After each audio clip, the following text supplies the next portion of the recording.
Folks, Black Star Network is here.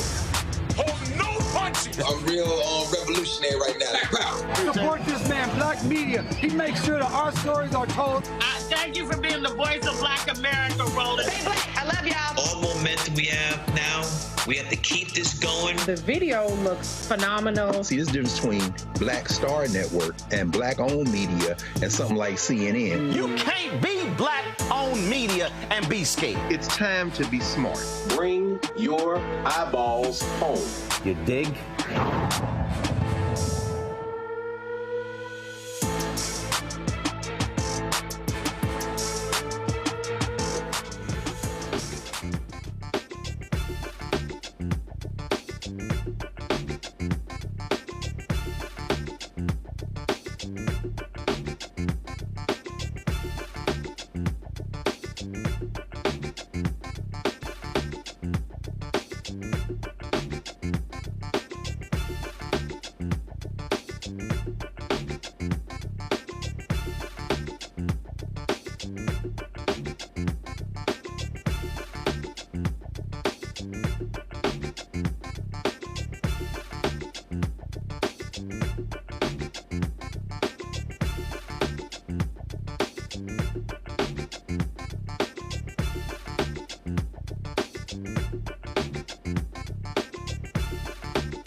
Today is Tuesday, April 30th, 2024. Coming up on Roland Martin Unfiltered, streaming live on the Black Star Network. The U.S.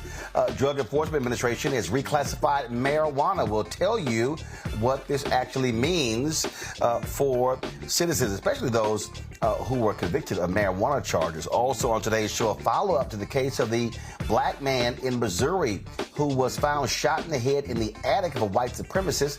We'll tell you the results of an FBI investigation. Also, the Brennan Center for Justice studied nearly 1 billion voter files and found that the gap between white and black voter turnout is increasing. Yeah, this is an alarming story. I keep telling y'all about our power. Well, this is an issue that we must address. Also, Byron Allen's The Griot lays off all of its video and podcast staff, and nearly all of their shows have also been canceled. I'll give you those details. Plus, a recap of the 17th annual George Lopez Celebrity Golf Classic in Los Angeles. It is time to bring the funk. I'm Roland Martin Unfiltered on the Black Star Network. Let's go. He's got it. Whatever the miss, he's on it. Whatever it is, he's got the scoop, the fact, the find. And when it breaks, he's right on time and it's rolling. Best believe he's knowing. Putting it down from sports to news to politics. With entertainment just for kicks, he's rolling. It's on go, y'all. It's Roland Martin, Rolling with Roland now. He's funk, he's fresh, he's real, the best, you know he's Roland Martin now.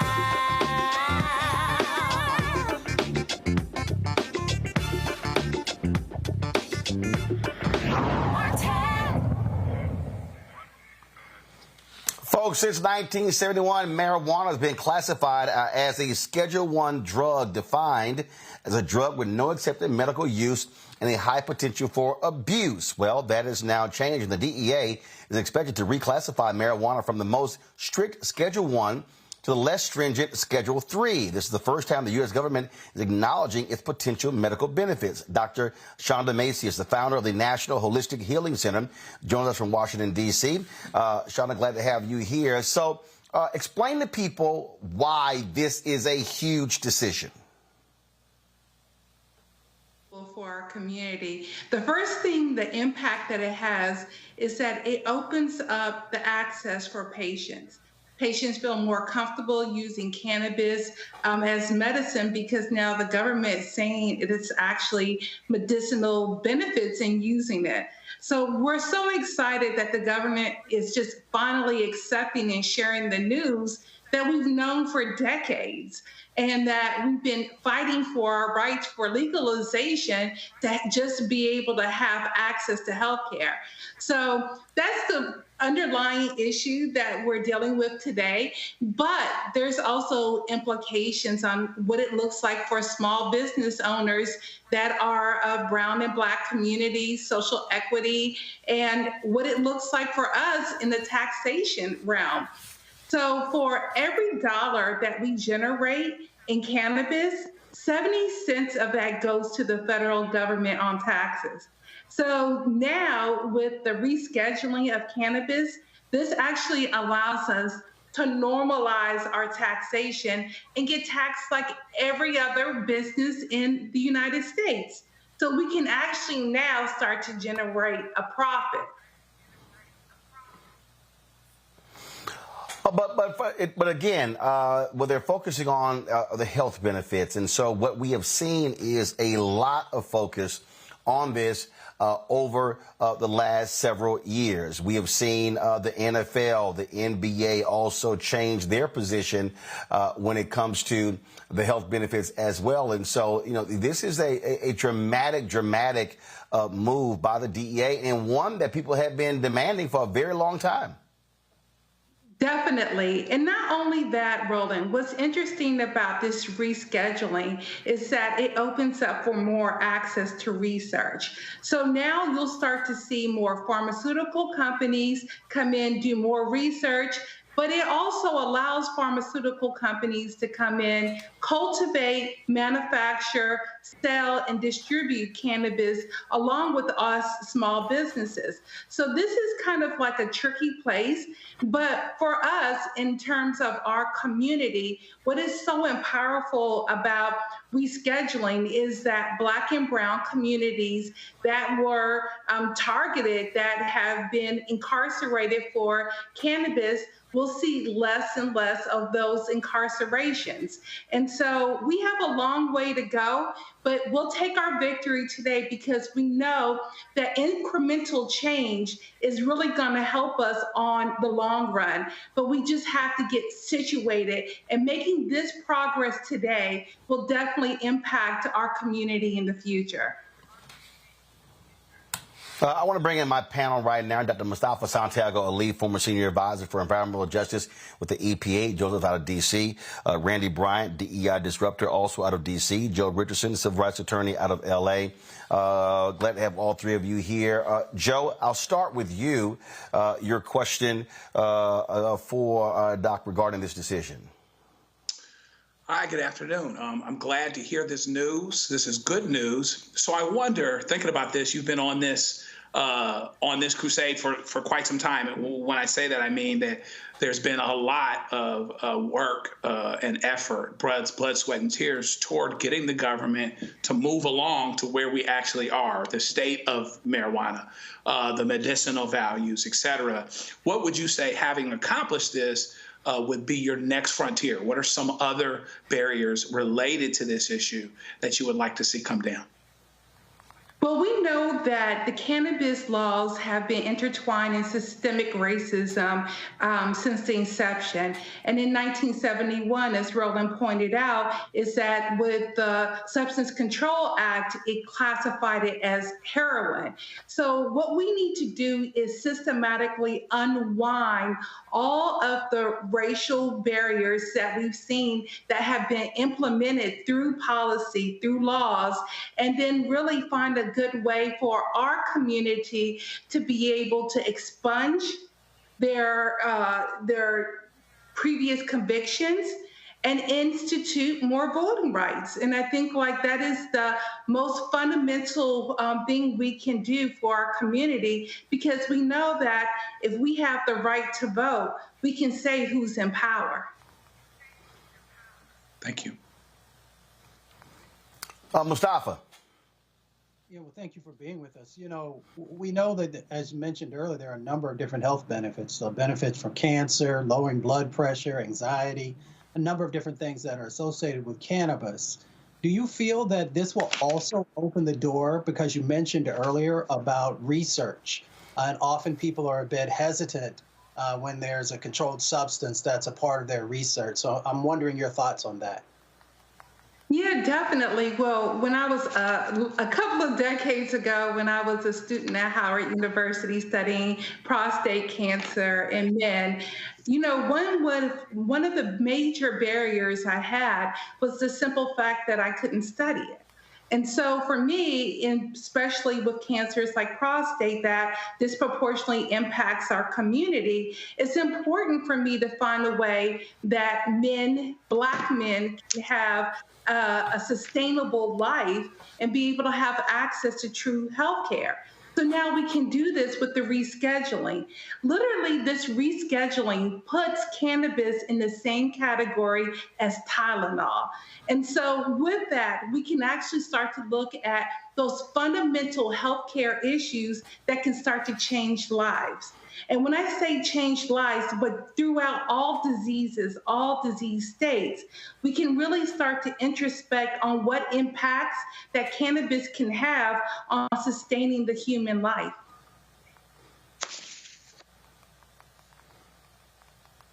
Randy.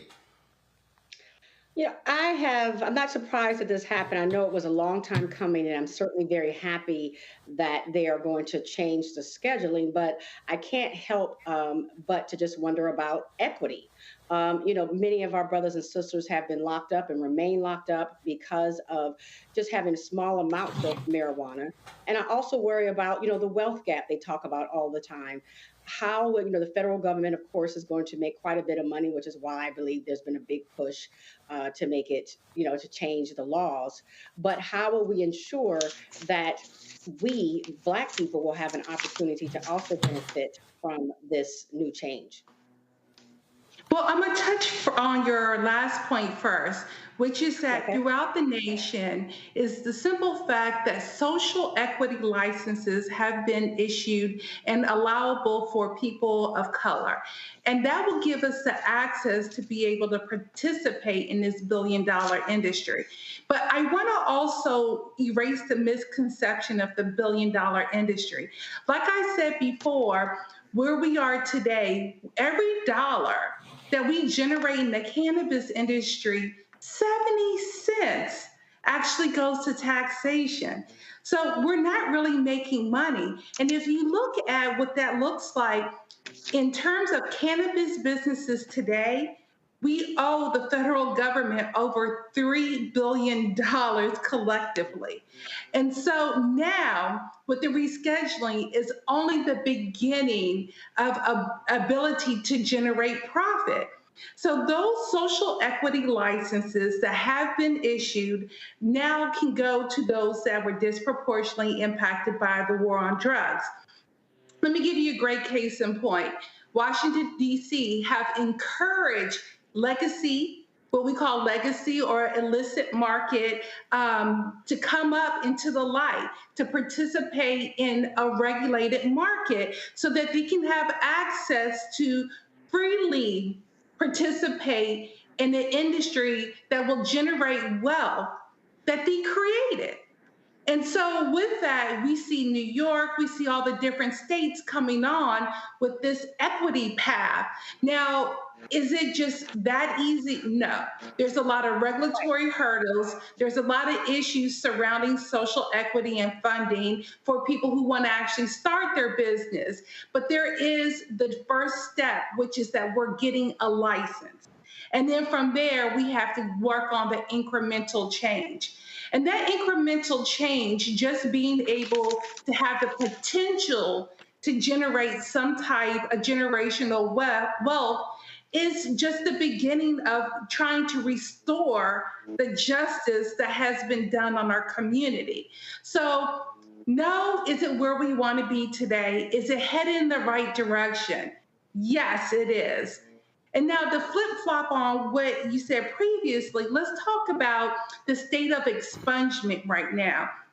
I remember when I went to the White House 2 years ago, and we spoke to the special advisor to the president and talked about how pardons should be issued. And less than 6 months later, the pardons were issued for simple marijuana possession. That was such a huge victory for us.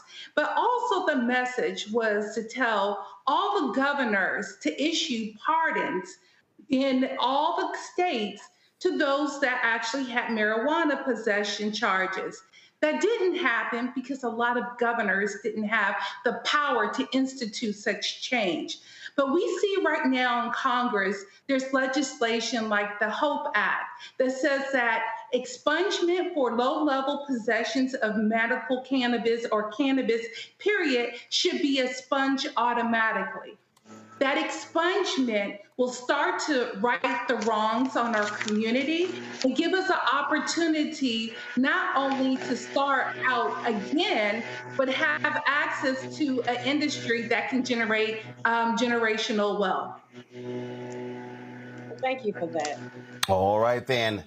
Dr. Shonda, we surely appreciate it. Thanks a bunch. And we'll see what's next. Thanks a lot. All right, folks, got to go to a break. We come back more on Roland Martin Unfiltered on the Black Star Network, including this strange story we're covering out of Missouri. This young black man shot in the head, found in the attic of white supremacists. Now the FBI has released their report on this. Also, Byron Allen's The Griot, the axe drops. We'll tell you who got cut, what got cut. All that coming up next on Roland Martin Unfiltered on the Black Star Network.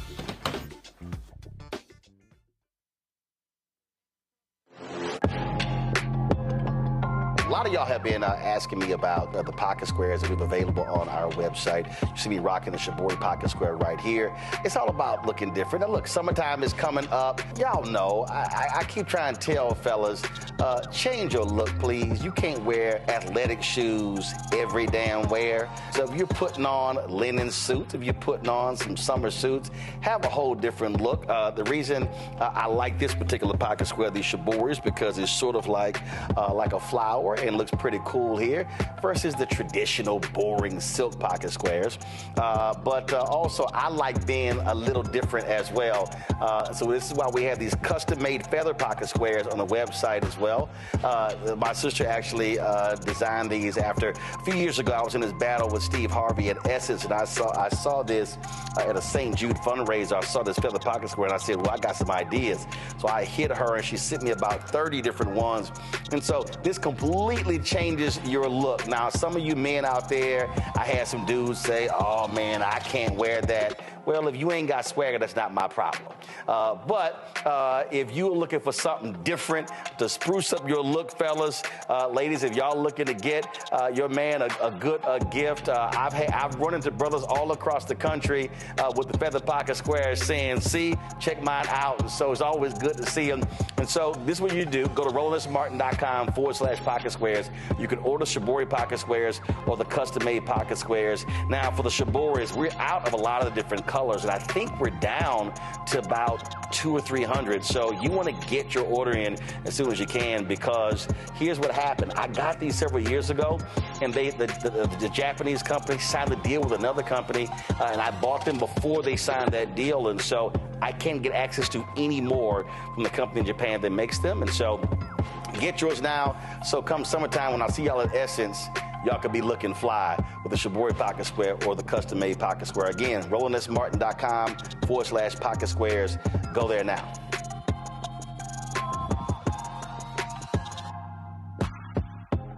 This is Reggie Rock Byford. You're watching Roland Martin, unfiltered, uncut, unplugged, and undamn believable. You hear me?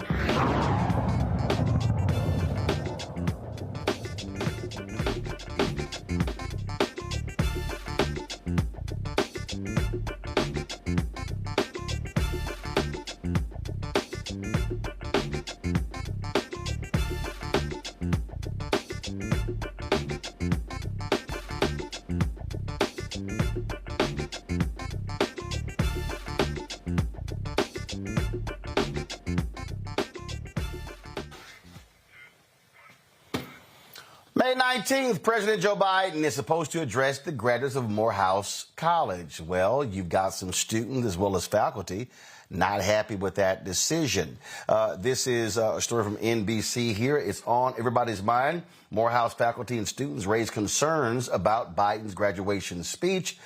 Folks are not too particularly happy, obviously, with President Biden when it comes to what's happening in Israel and Gaza. The president of the university, as well as the provost, they've made it clear they are not going to rescind the invitation. Morehouse provost said, from our perspective, really having a sitting president come to Morehouse offers an incredible opportunity. This is something that is in line with Morehouse's mission and also with this objective of being a place that allows for engagement of social justice issues and moral concerns. Now, again, you have students as well as faculty both releasing letters saying that Morehouse should rescind that invitation. Let's go to my panel. Mustafa, I want to start with you.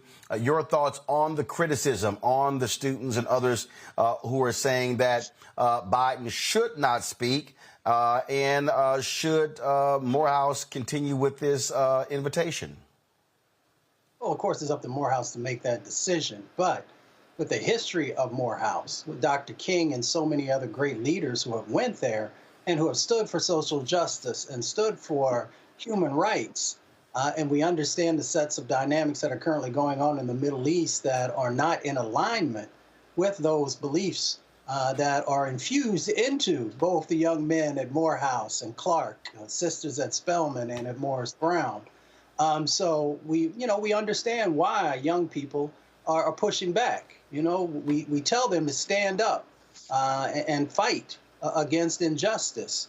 So, having the president come and some of the actions that he has done, of course, are going to create a situation where there's some ire from many of the students who are there. So I understand Morehouse's position. They have the President of the United States coming. You know, it's great for fundraising. Moms and grandmas here, aunts. It's great to Sunday best. Lift everything up. So, but you should listen to the voices of your students. They are the lifeblood of your institution, and be able to address whatever concerns they may have. Understand that particular point there, but here's the deal here, Joe. President Barack Obama, he spoke at Morehouse in May 2013. If you talk to others, they'll talk about his drone attacks, impact on civilians, taking out Gaddafi in Libya. And so, do you sense here, Joe, there's a double standard between Obama and Biden? Well, you know, there's an argument there.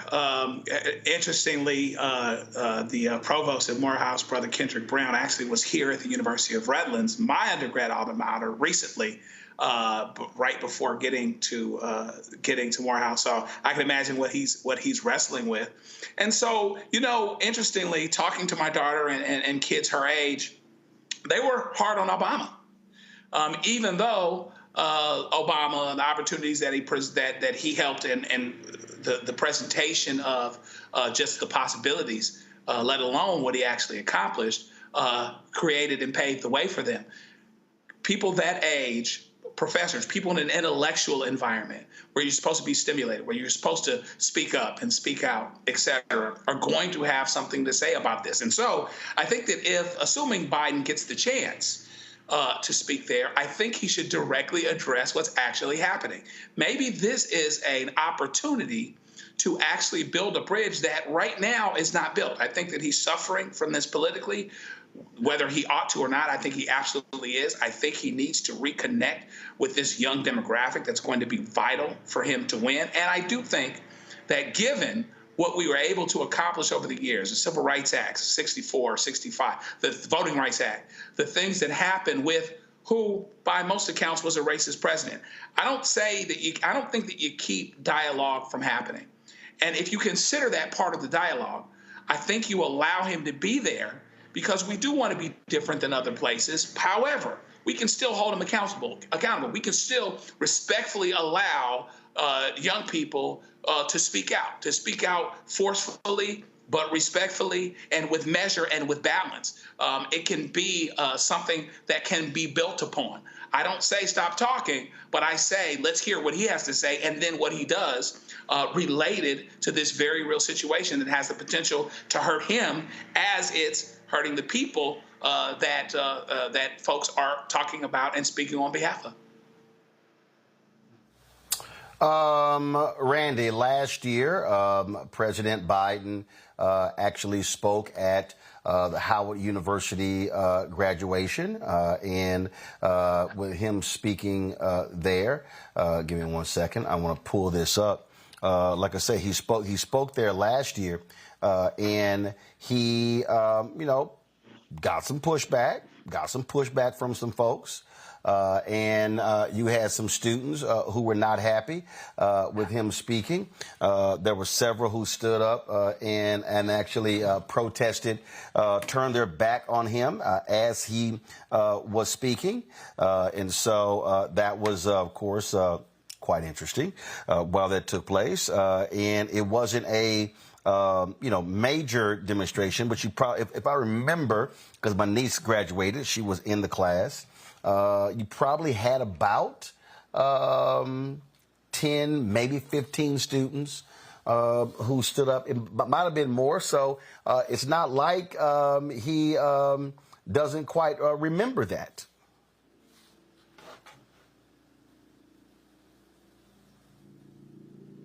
Randy? Yes, I thought you were going to say something else. I'm sorry, Roland. I really actually am impressed with the students and that they are being citizens, that they are participating in this democracy and they're keeping the conversation going. Isn't that why we send our young people to schools? And I also respect that Biden wants to come and that the university wants them to come because that's what a university is supposed to be. So my take is that he does indeed come, but like Joe said, and continues the conversation, but the students can absolutely let it be known respectfully what their issues are. And I respect them for being bold enough and involved enough to care about what's happening and to speak out on it. So I think this can be a win-win situation, but I would allow the president to come. And the president is always going to be controversial, right? I mean, it would be unlikely that someone who has so much power and touches so much of what we do day to day would not have some controversy. But I am so incredibly proud of those students at Morehouse that they're that involved in being good citizens of this country. They have the right to come. All right, folks. Hold tight 1 second. Hold tight 1 second. We come back. Let's talk about what's happening at Columbia and other college campuses across the country. Some students have taken over a building on the Columbia campus. NYPD is on the scene, and they may be moving in to remove them. And so we're monitoring that. So we'll talk about that when we come back right here in Roland Martin Unfiltered on the Black Star Network. Don't forget, support us in what we do, folks. Your support is critical for us to do the work that we do. I'm going to tell you a little bit later some changes with the griot. Look, we're the only folks out here, folks, doing the daily digital show targeting African Americans. That's it. There's nothing on BET. There's nothing on TV One. You do not have a daily show on Revolt. You don't have anything on Aspire. You don't have anything on Afro. All of these black linear networks, nothing. Nothing. So you have a lot of weekly podcasts, but we're the only daily show talking about the issues that matter to you every single day. So your support is critical. The goal is to get 20,000 of our fans contributing on average $50 each. That's $4.19 a month, 13 cents a day. When you contribute to this show, you're making all of this possible, not just this show, but also the other shows of the Black Star Network. Send your check and money order to P.O. Box 57196, Washington, D.C., 20037-0196. Cash App, $RM Unfiltered, PayPal, R Martin Unfiltered. Venmo is RM Unfiltered. Zelle, Roland at RolandSMartin.com. Roland at RolandMartinUnfiltered.com. Don't forget to get a copy of my book, White Fear, How the Browning of America is Making White Folks Lose Their Minds, available at bookstores nationwide. And we do not have many copies left. I told you 500 or so. Once they're all gone, or the first, they are gone. And so if you want to get your autographed copy of the first, President Barack Obama's road to the White House, as originally reported by Roland S. Martin, $10 plus $5.99 shipping and handling. Again, I would personally autograph those. You can order at RolandSMartin.com/the first. All the proceeds going right back into the show. So when you buy the book, you're supporting the show as well. All right, folks, back in a moment. Fanbase is pioneering a new era of social media for the creator economy. This next generation social media app with over 600,000 users is raising $17 million, and now is your chance to invest. For details on how to invest, visit startengine.com/fanbase or scan the QR code. Another way we're giving you the freedom to be you without limits. On the next Get Wealthy with me, Deborah Owens, America's Wealth Coach, the wealth gap has literally not changed in over 50 years, according to the Federal Reserve. On the next Get Wealthy, I'm excited to chat with Jim Castleberry, CEO of Known Holdings. They have created a platform, an ecosystem to bring resources to Blacks and people of color so they can scale their business. Even though we've had several examples of African Americans and other people of color being able to be successful, we still aren't seeing the mass level of us being lifted up. That's right here on Get Wealthy, only on Black Star Network. Next on A Balanced Life, we're talking everything from prayer to exercise to positive affirmations and everything that's needed to keep you strong and along your way. That's on a next A Balanced Life with me, Dr. Jackie, on Black Star Network.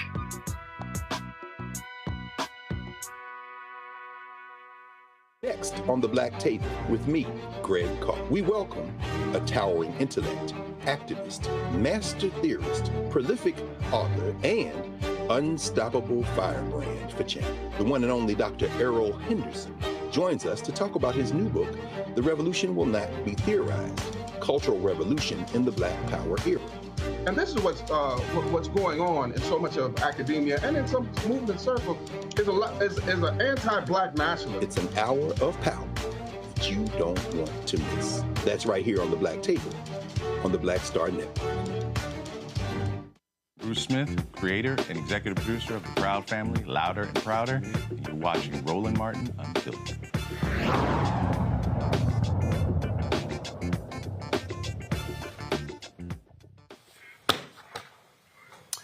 All right, folks, the protests continue at Columbia University as some students there actually take over a university building there called Hamilton Hall. And so you continue to see as the students are fighting for the university to divest. That was one of the issues right there. And you also, of course, have these students who have been protesting. Now, earlier there was a news conference where student leaders were addressing the media, and they were talking about the issue of food and things along those lines that were needed. Here is some of that news conference. Why should the university be obligated to provide food to people who've taken over a building? Well, first of all, we're saying that they're obligated to provide food to students who pay for a meal plan here. But you mentioned that there was a request that food and water be brought in, unless I misunderstood. To allow it to be brought in. I mean, well, I guess it's ultimately a question of what kind of community and obligation Columbia feels it has to its students. Do you want students to die of dehydration and starvation or get severely ill, even if they disagree with you? If the answer is no, then you should allow basic, I mean, it's crazy to say because we're on an Ivy League campus, but this is like basic humanitarian aid we're asking for. Like, could people please have a glass of water? But they did put themselves in that, very deliberately, in that situation and in that position. So it seems like you're sort of saying, we want to be revolutionaries, we want to take over this building. Now would you please bring us food and water? Nobody's asking them to bring anything. We're asking them to not violently stop us from bringing in basic humanitarian aid. They're stopping the delivery of food? We are looking for a commitment from them that they will not stop it but violently. They haven't stopped it yet. I don't know to what extent it has been attempted, but we're looking for a commitment. And the Grubhub, why should the university be obligated to... Now, you have seen again, you've seen the protest continue there. The battle continues. In fact, this is interesting. You had other folks who actually started bringing food, passing it through the gates to pass on to the protesters there. This has been contentious, not just there at Columbia, but at other universities as well. You had USC canceling their graduation. You've seen protests on numerous campuses as well. This here is another video here of the students taking over in Hamilton Hall. This is one of the videos there. It's on social media showing them there dropping signs there, and they're going back and forth with the administration on that. Now, NYPD Blue is there as well. So you have them there. First of all, and again, decisions are being made as to whether they are going to actually go back onto the campus. That has been part of the issue all across the country with this unrest, if you will, of law enforcement in terms of their actions.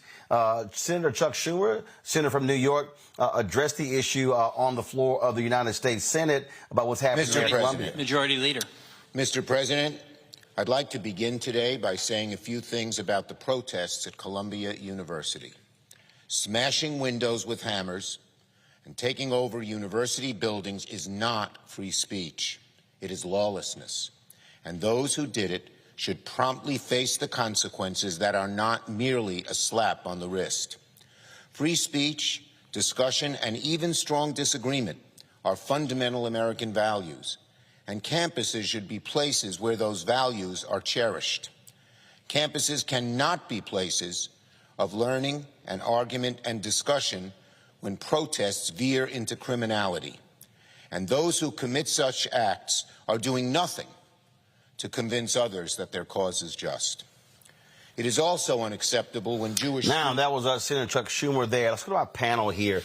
You know, this has been quite contentious. And one of the things, Joe, that has been really interesting is watching all of these people suggest that because these students and others in other campuses, and I was having this conversation with a guy on a plane today, flying back from Los Angeles, where there's this notion that because they are protesting, they're expressing anti-Semitism. And this has been sort of bandied about back and forth. And you have a lot of folks who are saying, wait a minute, how can you call someone an anti-Semite because they are protesting and calling for a ceasefire or calling for the university to divest? And I've seen that phrase thrown around a whole lot. And I'm just trying to understand how can you be against the killing of Palestinians, but then you're calling people anti-Semites?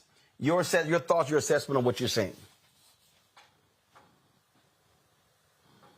The hotter the situation is, the less likely you are to have it.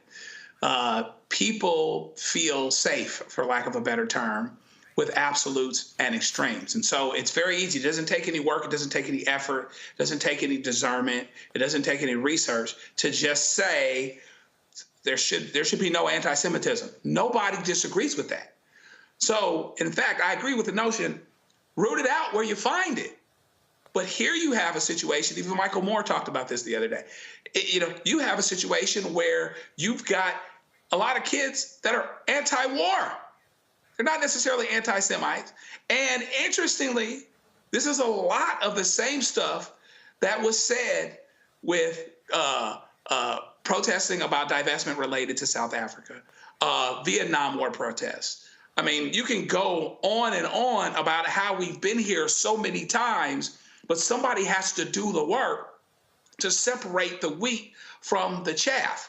And we should have space to protest, not to be anti-Semitic, not to make people less safe, not to commit vandalism. All that's true. You can say the same thing about what's been going on and said about Black Lives Matter. And it's amazing that we would actually have this discussion in the shadow of January 6th on a day when nobody was arrested. They didn't do anything to anybody that day, and the Supreme Court is in the process of maybe letting them off the hook. And so what we have to do is do the work of nuance so that we can separate the wheat from the chaff, so that we can acknowledge people's free speech related rights, so that we can listen to a perspective that's being had and said, even if one disagrees with it, as long as it can be communicated respectfully. Because if we can't do that, ultimately, we just don't have a country. Mustafa. You know, it's interesting. I was a part of student protests at a couple of different campuses over my academic career. And we often want young people to stand up. You know, we want young people to be a part of trying to make the world a better place. But in my conversations with a number of young people at different campuses, you know, they're following Fannie Lou Hamer when she said, I'm sick and tired of being sick and tired. They're tired of war. They're tired of seeing people die. They're tired of people not using common sense. So they want, you know, the hostages to come home. We all do. But they also want that 30,000+ folks who have been killed to cease also. So we should listen to young people. They are a part of the compass of if our country is moving in the right place. Is our country actually embracing humanity? Is our country also being honest about injustices that are happening? Because often too many people are afraid to speak out against injustice. They only want to do it when it's comfortable, because there is a price to pay when you speak out about injustice. So if we've got young people who are willing to put their academic credentials on the line, if they are willing to also possibly be beaten or arrested, then we have to honor that. But we also have to be clear at least from the movement that I come out of, that violence is not the way. So we've got to also make sure that we don't have others who are not students who sometimes will participate in our protests or our marches, who don't have our best, who just don't have the same type of focus that we have. They have their own agenda, if I can say it that way. So we got to make sure that students are being honored, they're being uplifted, and that their voices matter. Randy? You know, the way history has worked in the United States is that every time there has been a movement, it usually does start with young people, even if we look at the civil rights movement. So this is nothing new. And I believe that if our government were smart, they would recognize that they are not going to be able to beat them. They're not going to be able to propagandize the message and try to say that when someone says we don't believe in war or genocide, that's the same as saying that they're being anti-Semitic. So I believe that they need to pay attention and say, okay, we really need to pay attention to these students and make some changes, or at least give them a platform to listen. But what I have seen, some of the police handling students too roughly and them going through extreme measures to shut them down is not going to work in the long run. It never has historically. Well, it is a continuation, again, of lots of drama, lots of conflict on the campus of Columbia and other universities around the country. So we certainly will see what happens, the impact on graduations, and if it's going to continue when the school year lets out for summer. All right, folks, hold tight 1 second. We come back. Black and white voting patterns widening. We're not going to the polls, folks.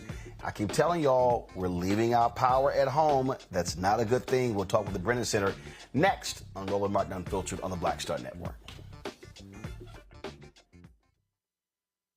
Now streaming on the Black Star Network.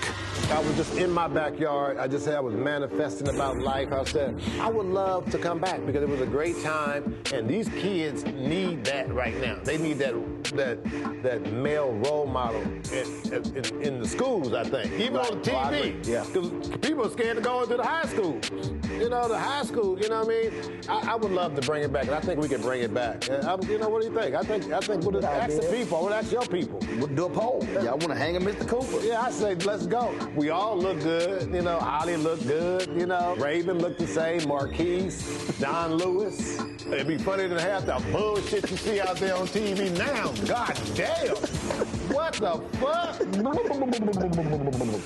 What happened to TV? It's some. I'm like, oh my God.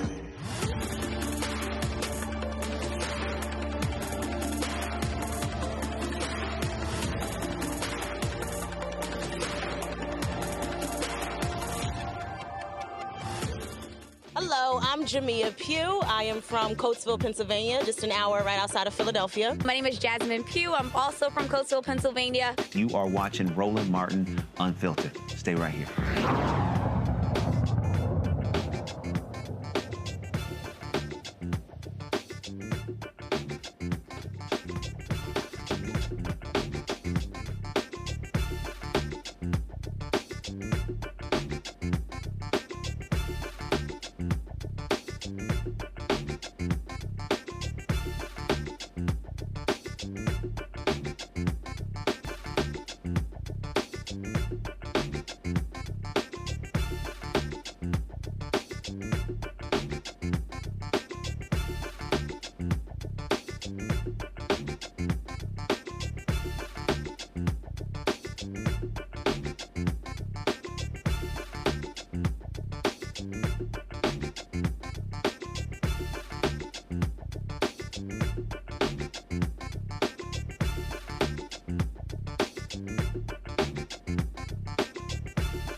Black voter participation was significant with the election of President Barack Obama in 2008 and 2012, yet we're now seeing a widening gap between black and white voters. The Brennan Center for Justice, they actually did a report called Growing Racial Disparities in Voter Turnout 2008-2022.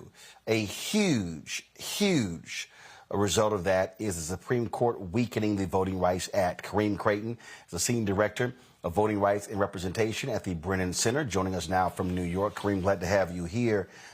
So let's walk through this. And so, again, election of Obama 2008, a lot of attention, a lot of focus, a lot of energy. And then we saw 2010, Republicans win the midterm elections, and things begin to change. Well, that's right, Roland. It's fair to say thank you, first off, for having me here to talk about the report. We're delighted to share information about it. What you said is absolutely right. 2008 was certainly a hallmark year for African-American political participation, in part because of the election of America's first African-American president. So turnout was, significantly high, hit some historic highs. What happened in 2010 is actually what happens a lot in elections because it was a midterm year. The president is not on the ballot. Most people tend not to show up as they would in a presidential year. That number goes down.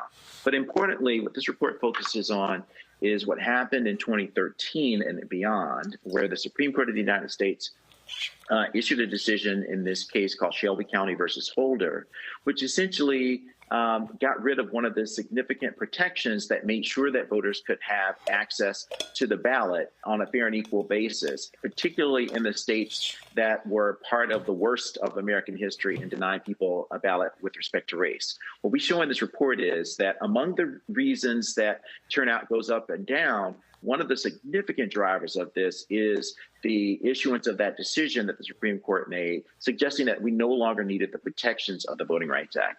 And while what we saw prior to 2013 is a closing of the gap between African-American voters and white voters, and frankly, non-white voters and white voters generally, after 2013, we saw that gap widen, and it actually became more pronounced, grew faster, and became bigger in the very places where we had pre-clearance protections, and after 2013 didn't any longer. So you're right, the trend is a very disturbing one. It's most disturbing when you look at African-American participation compared to white participation.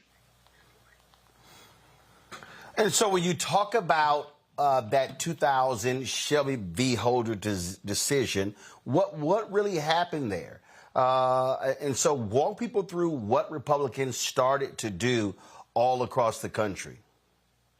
Right. Well, what we heard, the court decided to credit this argument. We thought it was actually a bad one at the time, as did a minority on the court, that we no longer needed these protections of the Voting Rights Act because, as they saw it, those numbers were starting to close between African-American and white voters. And the question the court asked was, well, if that's closing, why do we need these same protections that we needed in 1965? They wrongly, in my view, issued a decision, got rid of the provision that protected the voters in particularly the South from having new laws on the books that had the likelihood of discriminating. And without that federal protection, what states did literally hours after the Supreme Court issued that decision was to enact a new round of voting laws that we all knew that would have been illegal under the pre-clearance provision, but essentially that went after many of the channels that African Americans and other voters use to participate in elections. And what that cumulative effect actually meant was that hundreds of thousands of voters, particularly voters of color, in these jurisdictions had more barriers than fewer barriers to cast ballots. And what that, among other things, has contributed to is a growing gap. Fewer people show up to the polls, and those fewer people more often in these places relate to people of color, in particular Black people. And that gap represents, again, hundreds of thousands of voters that would be voters of color in our political system between 2013 and 2022, which we measured as part of our study. So, in terms of, And one of the things that I have been doing is really just trying to get our folks to understand where we have to be, why we have to be focused. And unfortunately, what we're seeing is, we're seeing places like Louisiana where we're not turning out, and numbers are real low, and so therefore we're leaving our voting power at home. That's fair. My people are originally from Louisiana, and we have, a tradition of actually voting in that state on Saturdays. And, you probably recall that this time around, we had the statewide election for most of the state offices on the same day of homecoming for Grambling and Southern, usually a place where you see a lot of African Americans show up. So we have a lot of these effects, both of laws that the legislators have put on the books in states that have made it more difficult to cast ballots. Frankly, redistricting, another place where pre-clearance used to do work.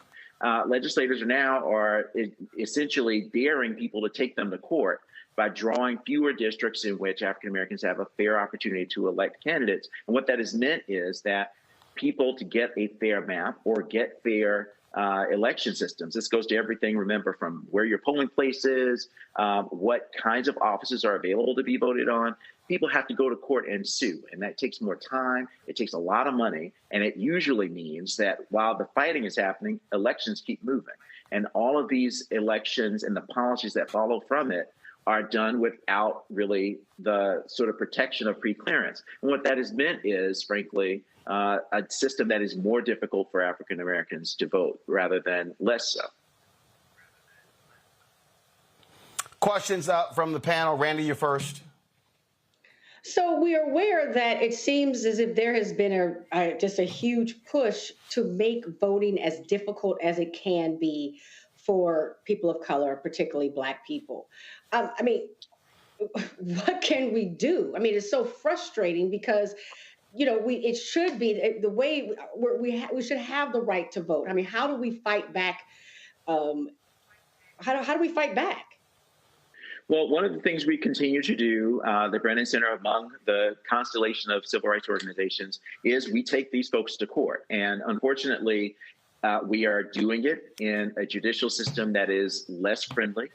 The last administration put a lot of people on the bench who were, frankly, skeptical, if not hostile, to the idea of fair enforcement of the Voting Rights Act. So we're having to fight new battles, but we're in there, and a lot of groups are putting their time and talent on the line to make sure that that happens. That's one part of it. The other part of it, though, is what we always say, and I know it's, for many people, seemingly trite, but there really is no substitute for people showing up to vote. It means, though, we have to be more organized than we were before. It means that we have to be prepared for obstacles that would include things like being less able to organize people ahead of time to do things like cast absentee ballots. But what we can do, and I think I would like to make sure that we focus on this, is make sure that we, in every public space that we know of, whether it's campuses at HBCUs, churches, social clubs, we find everybody that we can and remind them of what the stakes are in this election. And frankly, every election. If you aren't as aware of what the results can be when people who don't represent you and who aren't interested in talking to you are in charge, we're starting to see how that looks in a lot of different elections, and it's not very good, particularly for the policies that follow from it. And so what I would just say more than anything is, make sure that we are talking to our younger voters in particular, because many of them, unfortunately, have seen a world that hasn't been as effective on, policy issues that, young people and all of us care about. But I think it's really talking to people, getting prepared, and organizing. And a lot of groups out there are, ready and willing to help people do that. Thank you. Joe. And first of all, greatly appreciate the work that you're doing. In the case where we all were pleasantly surprised when the Supreme Court ruled in favor of voting rights in the Alabama perhaps, and I wonder if you have any thoughts, as difficult a slog as we have with the courts, is that case potentially instructive about some narrow route? And are you finding that any particular grounds or any particular things are a little bit more likely, even if not likely in and of itself, to be successful, relatively speaking? And is that case instructive at all? Well, thanks for the question. I actually grew up in Montgomery and worked pretty closely at different stages of this redistricting fight. It definitely is instructive and definitely a breath of fresh air to see the court at least acknowledge in the place where some of the heaviest polarization exists, racially polarized voting, which is usually one of the key factors to show the need for some sort of judicial remedy. This is under Section 2 of the Voting Rights Act, which continues to be in place, which allows us, even with the same fights we have, to get in it too, that some courts, Republican-appointed courts, I'll note, actually will get to the right answer. The important piece of this, though, is even while the Supreme Court made its decision, the state didn't just sort of pack up and say, all right, you got us. It said, well, we still have questions about it, and we're going to fight on the merits of the case in 2024. So, it is instructive at least to say the court has not closed the books on the Voting Rights Act. But I think the continued fight that we see in a lot of states, Georgia, Texas, Louisiana, as we talked about, suggests that there is continuing a need to address this real effort to try to upend all the work that was done from 1965 onward to protect voting rights through federal legislation. And more than anything, I would also add, it highlights the need for us to adopt new legislation that does some of the work that we see the Supreme Court undercut. We need a new Voting Rights Act in place that gets after a more positive vision of voting that reflects all the people who live in these places that have grown tremendously in the last decade. And really, without a Congress and a president to put that in place, which, by the way, requires people to show up and vote, we really can't expect that to happen. So if you're asking the question about why it would be necessary, what do you get if you show up and vote? The answer is you get more protections to keep it possible that people in your state and local governments, the folks who fill potholes, the folks who build libraries and the like, who fund your schools, that those people are actually listening to your community. Thank you. Mustafa. Well, brother, thank you for everything that you do and for the Brennan Center. I'm curious, and I know that you can't be Nostradamus, but what does the future look like if we cannot rectify the situation and begin to move it in a positive direction for Black folks? Yeah, it's a good question. And I'll just, pick up where I left off about a lot of these states we've been talking about are some of the fastest growing states in the country. And they are powered by the growth of young people of color, including Black people. And the hard question to be thinking about is if we can't get a system through a robust enforcement of the Voting Rights Act, where people who have an interest in showing up and participating in our election system actually find a system that welcomes them and not pushes them away or penalizes them for it, we're going to get to the point where our democratic system is really only responding to a minority of people in our country. And we can call that system a lot of things. I think it becomes less likely that most people are going to accept it as a valid and democratic process. And I think it questions whether the experiment that we call America is going to be able to continue. So, everybody's used the term, I use it a lot myself, existential. We are in an existential crisis. Either we're going to get a system that lives up to the expectation that we all have, that the majority of the people in this country should drive elections and answers and policies that reflect their interests. But if we're not going to do that, I think a majority of the people will get sick of it or either become apathetic or worse. And so, again, if you're thinking about trying to explain or figuring out ways to explain to people, young people in particular, why it's important, I think the answer is because your future really depends upon it. And then that's not just hyperbole. It means if we're going to be in a system that serves everybody, it's the only way that we get the policies that we deserve. Thank you. Well, and that's one of the reasons why, we make a concerted effort to constantly explain this to people. And it's hard for people. People like, oh, man, you keep talking about this voting thing. And I'm like, hey, it's real. And you can't act like it has no impact. Yeah, I see you're out there talking. I mean, if you're talking about your student loans, if you're talking about the price of what you have to pay to go to the grocery store and make dinner, if you're talking about the environment or foreign policy, all of these things depend upon getting people in office who are going to be responsive. And you just can't get that by staying at home. Somebody's showing up. The question is, are you going to be a part of somebody? Oh, yeah. Somebody's definitely showing up. And that's why I keep trying to tell people they're going to show up, and we got to make a decision whether we're going to show up as well. Kareem, we appreciate it. Thanks a lot. Thank you. Take care. All right, folks, got to go to a break. We come back more on Roland Martin Unfiltered on the Black Star Network. Lots more to talk about. Don't forget, y'all, to support us in what we do. First and foremost, join our Brennan Funk fan club. You can contribute, send your check and money order to P.O. Box 57196, Washington, D.C., 20037-0196. Cash App is $RM Unfiltered. PayPal, R Martin Unfiltered. Venmo is RM Unfiltered. Zelle, Roland at RolandSMartin.com. Roland at RolandMartinUnfiltered.com. And, of course, you can also support us by downloading the Black Star Network app, Apple phone, Android phone, Apple TV, Android TV, Roku, Amazon Fire TV, Xbox One, Samsung Smart TV.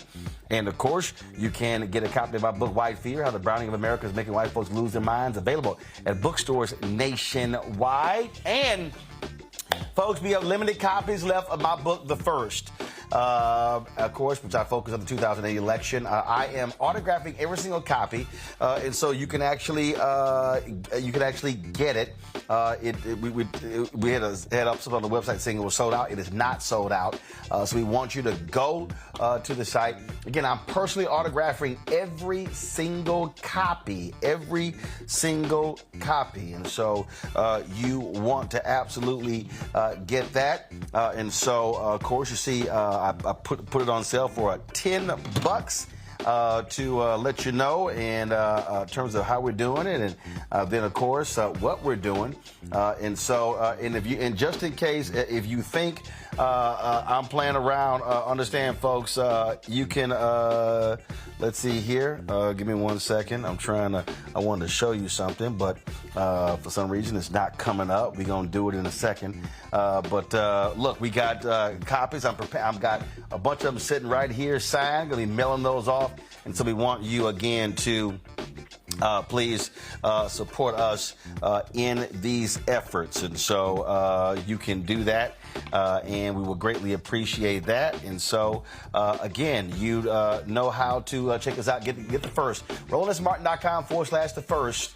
And so get it now. I'll be right back in a moment.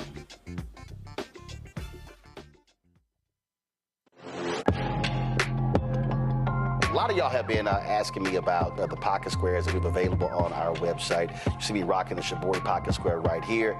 It's all about looking different. Now look, summertime is coming up. Y'all know, I keep trying to tell fellas, change your look, please. You can't wear athletic shoes every damn wear. So if you're putting on linen suits, if you're putting on some summer suits, have a whole different look. The reason I like this particular pocket square, the Shibori, is because it's sort of like a flower, and looks pretty cool here versus the traditional boring silk pocket squares.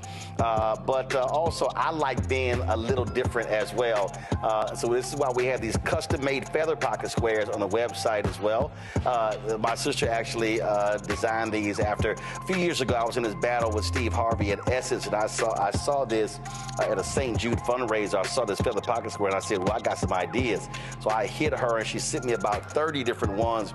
And so this completely changes your look. Now, some of you men out there, I had some dudes say, oh man, I can't wear that. Well, if you ain't got swagger, that's not my problem. But if you're looking for something different to spruce up your look, fellas, ladies, if y'all looking to get your man a good gift, I've run into brothers all across the country with the feather pocket squares saying, see, check mine out. And so it's always good to see them. And so this is what you do. Go to RolandSMartin.com/pocket squares. You can order Shibori pocket squares or the custom-made pocket squares. Now, for the Shiboris, we're out of a lot of the different colors, and I think we're down to about 200 or 300. So you want to get your order in as soon as you can, because here's what happened. I got these several years ago, and the Japanese company signed a deal with another company, and I bought them before they signed that deal, and so I can't get access to any more from the company in Japan that makes them, and so get yours now. So come summertime, when I see y'all at Essence, y'all could be looking fly with the Shibori Pocket Square or the custom-made Pocket Square. Again, RolandSMartin.com/Pocket Squares. Go there now.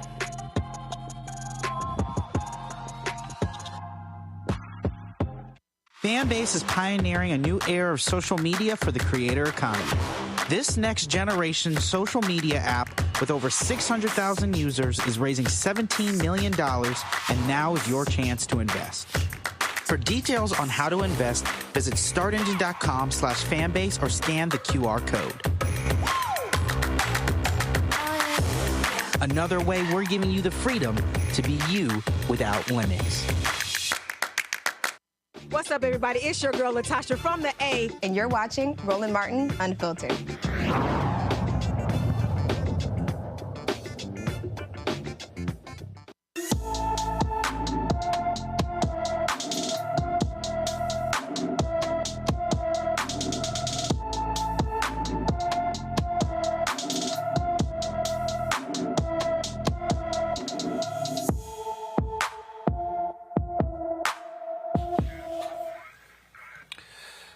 All right, folks.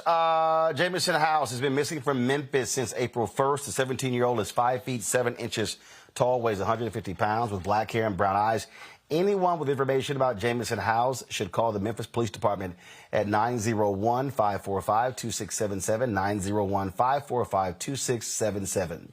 A New York judge has slapped Donald Trump with a $9,000 fine and a warning that if he keeps violating the gag order, he is going to go to jail. Judge Juan Merchan found Trump in criminal contempt for 9 gag order violations. He issued the gag order prohibiting Trump from publicly commenting on the participation of potential witnesses, court staff, prosecutors, and family members of the court. In the first week of the trial, prosecutors informed the judge that Trump had violated the order a total of 10 times with posts on Truth Social and Trump's campaign website. Mustafa, the judge gave them until this afternoon to delete those social media posts. Guess what? The arrogant one himself, he did.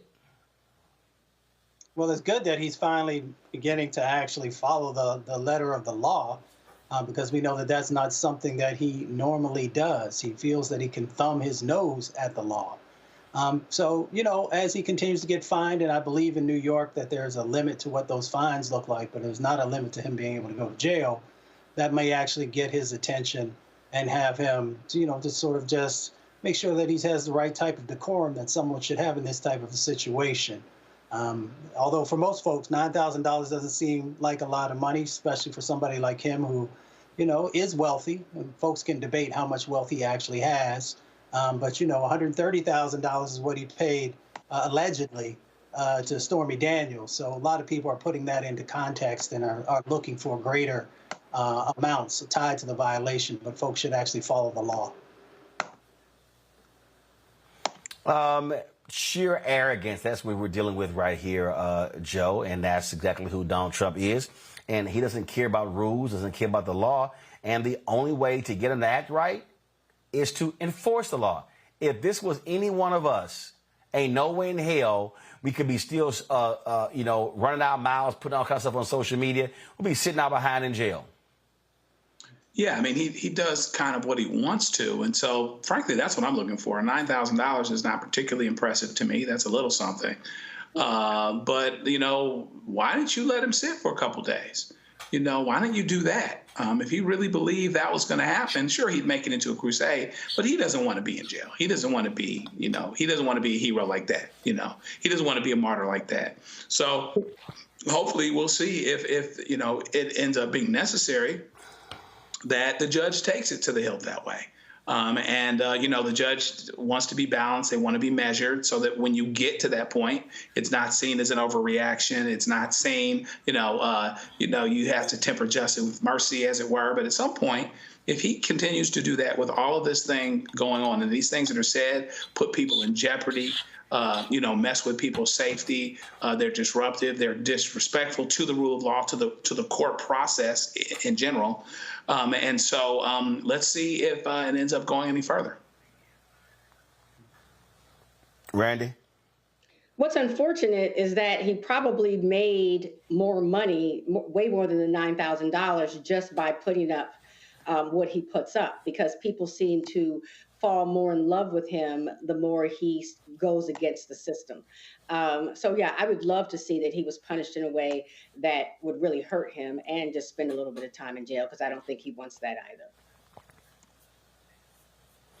All right, folks, let's go to our next story, where the Wisconsin Supreme Court says there was nothing wrong about the firing of a former Milwaukee police officer for posting racist memes after arresting an NBA player. The court's 54-page opinion stated that former officer Eric Andrade received due process under state law and the U.S. Constitution when he was fired in 2018.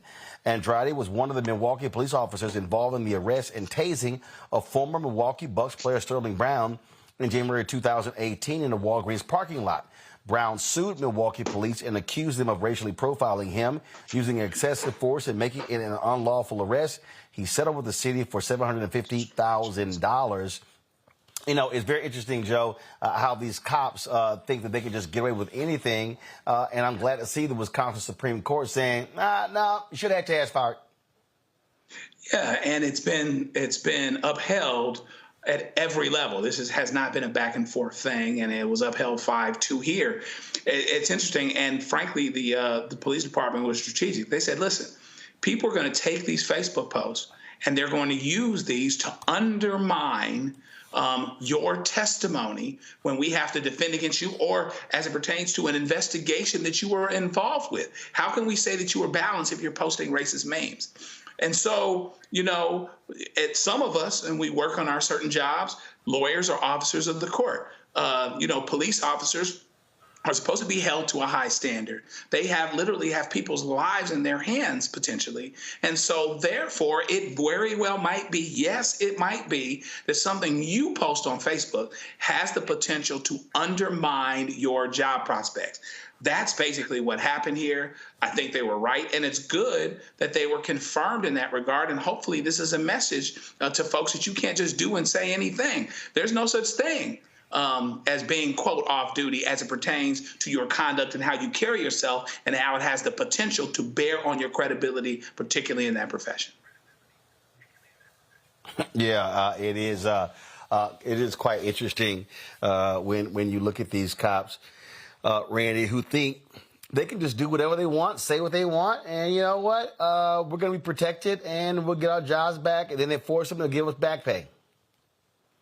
Right. And it's understandable that they are arrogant like that, because oftentimes they have been able to get away with things that nobody else can. So I'm happy when that law actually works in the way that it should work. It's always interesting to me that people really don't understand, this freedom of speech, and they think that it allows them to say whatever they want, whenever they want, to whomever they want, and which is absolutely incorrect. So many people need to spend some time understanding the law, particularly those who try to enforce it. And it was a 5-2 opinion. And one of the things, Mustafa, when you look at, he shared on Facebook a number of racist memes that was out there. And so they made it clear that, nah, dude, you don't have any First Amendment rights. You're a cop. You got to sit here and abide by the law, and you can't sit here. And then, of course, what he had posted, and again, they try to claim it was, they try to claim, I have these rights. And here's what's crazy. I'm going to show you this here. Let's see, pull it up. Not sure why I cannot pull it up. What's going on? I got to fix what's going on. But it says, hours after the arrest, this is what Andrade wrote. Nice meeting Sterling Brown of the Milwaukee Bucks at work this morning. LOL, hashtag fear the deer. That literally was a tweet. 3 months later, he shared a meme of NBA star Kevin Durant mocking his hair. And he also And then when he says, this is from the Milwaukee paper, Andrade wrote a post about J.R. Smith of the Cleveland Cavaliers after the team lost Game 1 of the NBA Finals. Quote, I hope J.R. Smith double parks in Walgreens handicapped parking spot when he's in Milwaukee, alluding to Sterling Brown. Yeah, you know, maybe there needs to be an amendment to the Constitution that says don't say or do stupid stuff, because that's what these folks continue to do, or don't do racist stuff. You know, it's interesting. Maya Angelou once said to us, you know, very clearly that when someone shows you who they are, believe them. These individuals cannot serve and protect because they have these biases that are so deeply, you know, inside of them, that there's no way that you could ever actually do serving and protecting in a way that all people are able to receive that. So the only thing that now most folks have is the legal route. And of course, in hitting folks in the pocket, as we often talk about, I think Randy has also shared on previous shows that we also have to make sure that these officers, and again, it's not all officers, but when we have these types of individuals, that they have to have some personal accountability financially if we want to see things actually change, because many times the cities are the ones who are picking up the cost, and these folks never end up feeling that financial pain that often will get people to do right. So we'll see if we evolve into that positioning where, you know, when we have these racist police officers who make them actually have to carry some of the burden financially. All right, folks, hold tight 1 second. We come back. We've discussed a strange story out of this. You know, we've been covering this story, and it's unbelievable, where a black kid shot in the head in the attic of a white supremacist. Now the FBI has issued their ruling. I'm going to tell you all about it and talk to his mother when we come back on Roland Martin Unfiltered on the Black Star Network. Don't forget, support us in what we do. Join the Bring the Funk fan club. You can see your check and money order to P.O. Box 57196, Washington, D.C., 20037-0196. Cash App, $RM Unfiltered. PayPal, R Martin Unfiltered. Venmo is RM Unfiltered. Zelle, Roland at RolandSMartin.com. Roland at RolandMartinUnfiltered.com. Also, folks, get your autographed copy of the first. I only have 500. They are going. And once they're all gone, that's it. I'm not printing anymore. I'm going to personally autograph every single one to you. I'm selling them, put on the fire sale for $10, $5.99 shipping and handling. And so you can order right now, RolandSMartin.com/the first. You can get the book now. Again, all proceeds go right back into the show. So when you buy the book, you actually support the show. Back in a moment. First, President Barack Obama's road to the White House. We got about 500 copies of the book available. And so this actually is all of the coverage of the 2008 election. But the other thing is this here. I talked to folks like Malik Yoba, Hill Harper, Erica Alexander, Kevin Lau, Spike Lee, Tatiana Ali. But there's a lot of behind-the-scenes stuff in here as well, where I talked about some of the stuff that went down at CNN. Also, when you go through here, a lot of the photos that you see in here, photos that I actually shot, photos that were my time at CNN. And so what I decided to do, because one, I published the book and I own it myself, is that so I said, you know what, I'm going to slash the price to $10. And so we're going to have shipping and handling $5.99. I'm going to personally autograph every copy. I'm not reprinting the book. So once we are sold out of these 500, that's it. They're gone. So you can go to RolandSMartin.com/the first to get a copy of this book. Everybody who orders this book through the website, not on Amazon, only through RolandSMartin.com, I will personally autograph and mail you a copy of this book. It's all of the coverage, the actual interviews that I did with him, and just to show you, of course, when it came out, there's actually even in here the interviews that I did with him and Michelle Obama, which won TV One Cable Network's his first 2 NAACP Image Awards. And so all of that for $10. Shipping and handling is $5.99. So go to RolandSMartin.com the first and order your copy today. This is Essence Atkins. What's the love king of R&B, Raheem Devon? It's me, Sherry Shepard, and you know what you watch. You're watching Roland Martin Unfiltered.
Folks, we got an update on this very strange case out of Illinois. On April 25th, 2021, Derontae Martin attended a prom party at the home of James Wade, who was a noted white supremacist in this Illinois town.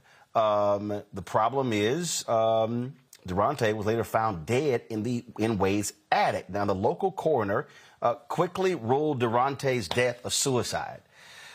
It took months to get a second autopsy, and an impaneled jury ruled Derontae's death resulted from violence, not suicide. Well, the FBI, they've investigated the case, and they found that the 19-year-old black teen died from a self-inflicted gunshot. Erica Lotz is Derontae's mother. She joins us right now. This has to be troubling for you, Erica, for the FBI come to this conclusion. Y'all have been hoping that wanting them to get involved in here, and still no justice. And so the FBI rules this, but an impaneled jury said it was violence. Okay, first off, this happened in Fredericktown, Missouri. Not in Illinois. It's I'm sorry about that. like maybe 2 hours south of St. Louis. And the FBI actually never did an investigation. On December 20th of 2023, myself and my mom, along with a legal advisor, we went and sat down with the FBI, and we were asking for them to help investigate it and as a hate crime. And they said that it was not a hate crime, so they could not investigate Derontae's case, and therefore they would not be overruling the verdict of Madison County Sheriff's Department and Missouri Highway Patrol Troop E of a self-inflicted gunshot wound to the head, regardless to the jury inquest or the second autopsy.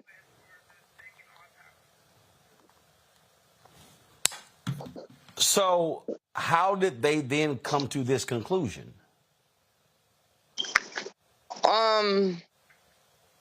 Well, as of April the 24th, it was told to me by Associate Press, which is the news paper.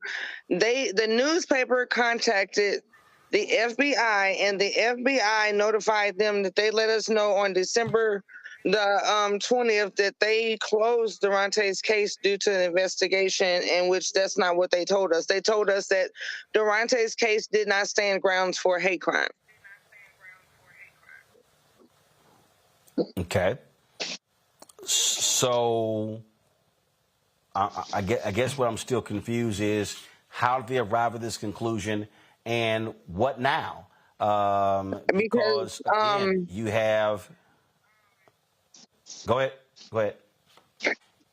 They basically have cleared James Wade, but they're not investigating William Cody Gideon or Zachary Graham.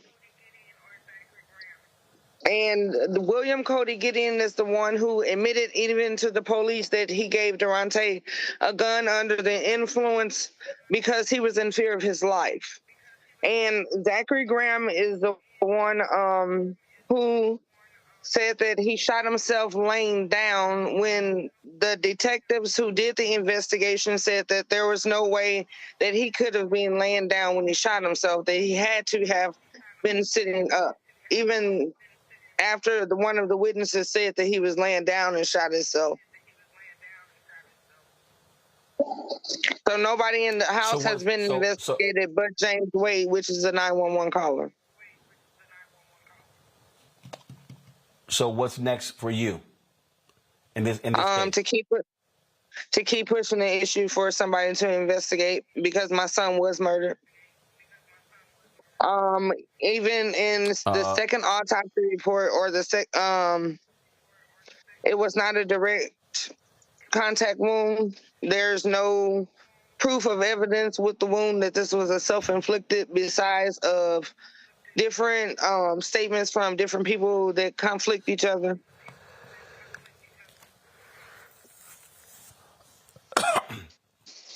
Questions from our panel. Joe Richardson, you first. First of all, my condolences. No parent should have to bury a child, and that's something that you've done. Are you having any luck getting with legal counsel or any of those types of things out in that area or somewhere that could potentially be helpful and put resources behind investigation and that kind of thing?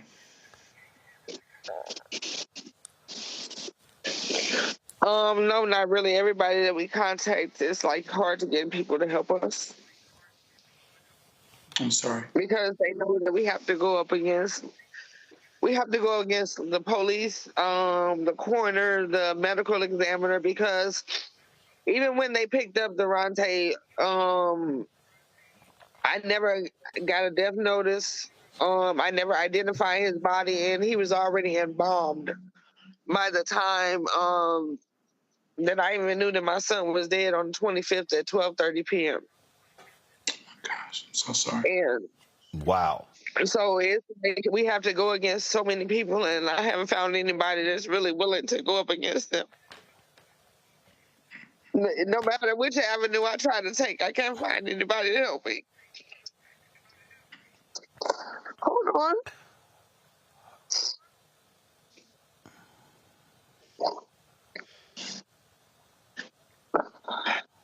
Yeah, so all I can do is just keep pushing the issue, and like, I know I sound like a mother who just like, to some people who refuse to just like admit that my son committed suicide. But first of all, I know my son wasn't suicidal. I know he did commit a suicide, and I knew he wasn't a drug addict.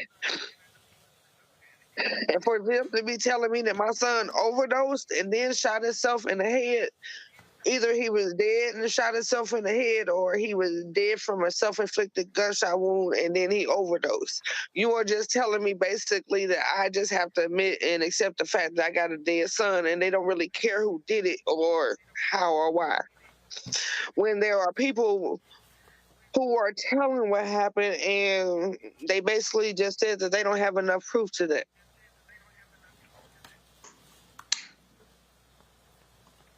Randy.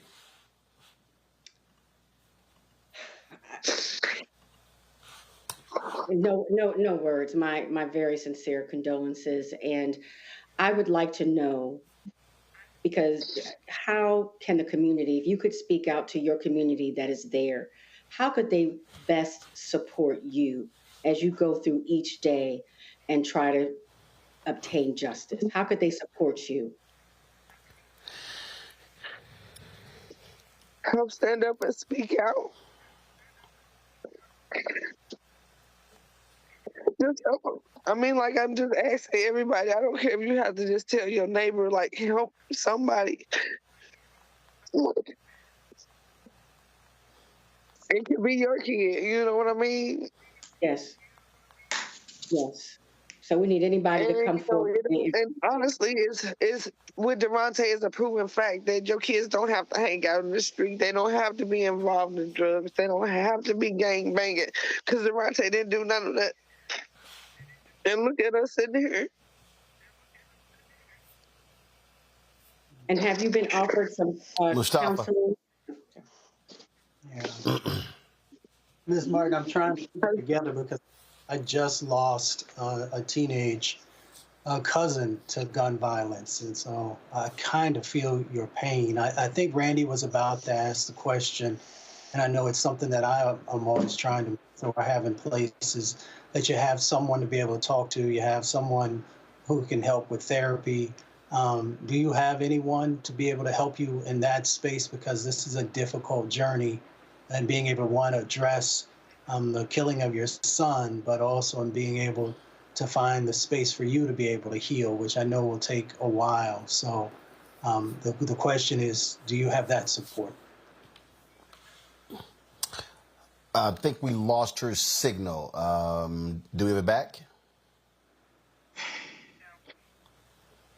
Yeah, it looks like we lost her signal there. So we will try to get her back, but we'll certainly will communicate with her and their family to find out what's next. This is a story, again, we've covered. It makes no sense whatsoever when you when you unveil this, and the details are just stunning in terms of how he was found in an attic at a party. I mean, it's just a lot of this makes no sense whatsoever. And so we appreciate her for coming on the show. Like I say, we reported on this story on several occasions, and just all the best to Erica Lotz and their family, and we're going to continue to try to, again, get some sort of justice for this family, because it just doesn't make sense. Things simply just do not come together and make any sense whatsoever. And so we'll try to get an answer to that question, Mustafa. Let me thank our panel. Let me thank Joe, Randy, and Mustafa for being on today's show. I certainly appreciate it. Thank you so very much. Folks, you can support everything that we do here. Our goal is to really focus on hold up, kill the music yet. Our really focus is to really deliver the news in a way that matters to you.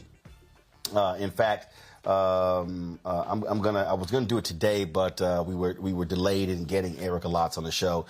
So tomorrow I'm gonna unpack for you all the different changes happening at the Griot, where they're getting rid of nearly all of their shows, including their news shows, their daily news shows with Mark Lamont Hill and Ebony Williams. And so we're the only ones who still do what we do.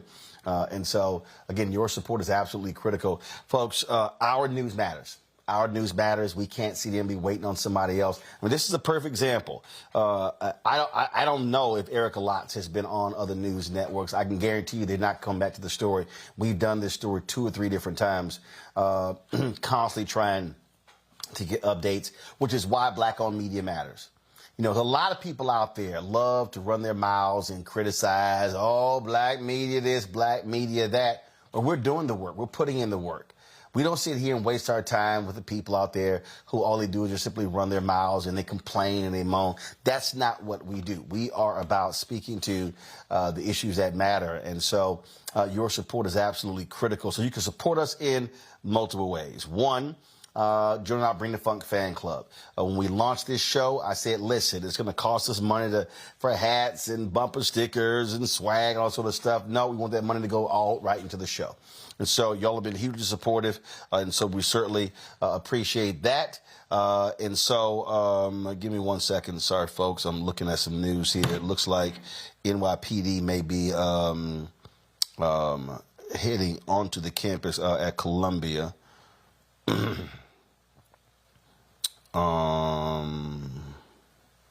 me 1 second. Let's see, NYPD, they've got drones flying over campus, and so they may be making a move on the campus shortly. And so that's the messages that I am seeing right now that are being texted to me. And so we'll keep our eye on that story as well. As I was saying, folks, it's just us. Other folks out here, you do not see a commitment to a daily news show from any of these other black-owned media folks. None of them. Black-owned or black-targeted. Like I said, you don't see a daily news show on Revolt, on TV One, on BET, on Aspire, on Afro. You don't see it Black Enterprise. You don't see it with Essence. You don't see it with Blavity. As I said, I'm going to unpack it tomorrow. Byron Allen is ending the shows that they launched last year. And so that means that our stuff has to wait. And we can get it. And look, and let's be real clear. You're not getting real news from Shade Room, Ball Alert, Hollywood Unlocked. You're getting gossip and the rest of that stuff. We don't do all that. And so for us, it means having a news outlet where, first of all, people like Erica Lotz can come to and get their story out. The other family members, the people who've been shot and killed by cops, the civil rights attorneys will tell you, thank goodness we cover this stuff. But also the business stories that we cover, political stories that we cover.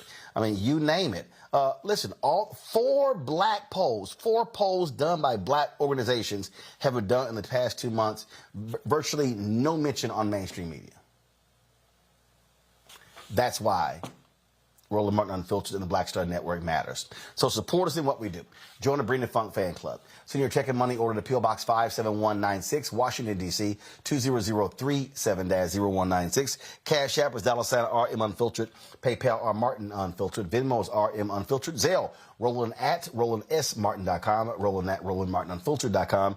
Download the Black Star Network app, Apple phone, Android phone, Apple TV, Android TV, Roku, Amazon Fire TV, Xbox One, Samsung Smart TV. You can also support us by getting a number of our products. You can get the first President, first of all, the first President Barack Obama's Road to the White House is originally reported by Roland S. Martin. I am personally autographing all copies. Again, once they are all gone, folks, I am printing no more. So you can get it for $10 plus $5.99 shipping and handling. I will personally autograph every single one. You can go to RolandSMartin.com/the first. You can also get our pocket squares, Shibori pocket squares, the custom-made pocket squares. You can get that by going to RolandSMartin.com/pocket squares. So check that out as well. And, of course, you can get my book, White Fear, How the Browning of America is Making White Folks Lose Their Minds, available at bookstores nationwide. Guys, do you have the graphic for the pocket squares? Come on, put it up. So, again, you can get those on RolandSMartin.com/pocket squares. And so definitely check that out.